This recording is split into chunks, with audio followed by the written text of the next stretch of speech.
नमस्कार मित्रांनो, आज आपण आलो आहोत मुंबई आग्रा हायवेवरील कसारा गावाच्या जवळ असलेल्या मामाचा ढाबा येथे।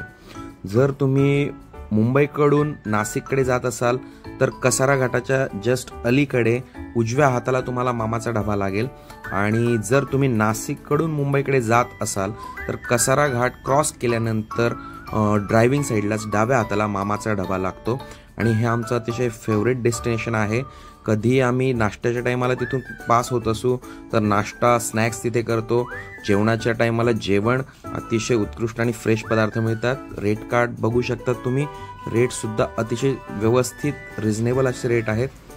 आज आम्ही नाश्त्याच्या टायमाला म्हणजे सकाळी 10:30च्या सुमारास इथे पोहोचलेलो आहोत, त्यामुळे सईसाठी आम्ही आता डोसा मागवला आहे आणि मिसळ पाव वगैरे अजून काही आयटम्स मागवले आहेत। चला तर टेस्ट करूया, खाऊन बघा से।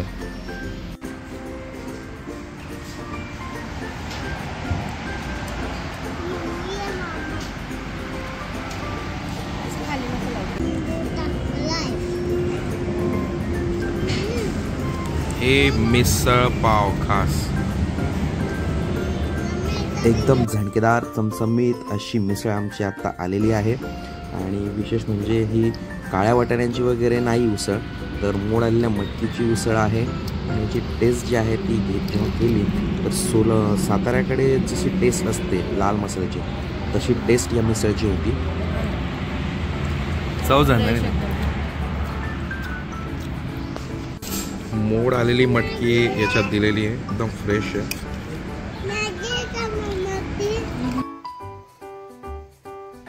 नाश्त्याची खूप व्हरायटी तुम्हाला इथे उपलब्ध आहे। आपले जे नेहमीचे नाश्त्याचे पदार्थ आहेत जसे की पोहा, उपमा, शिरा, साबुदाण्याची खिचडी, या व्यतिरिक्त साऊथ इंडियन नाश्त्याचे प्रकार जसे मेदूवडा, डोसा, उपमा हे सुद्धा पदार्थ इथे उत्कृष्ट बनवले जातात आणि बाकी आपले महाराष्ट्रीयन पदार्थ तर आहेतच।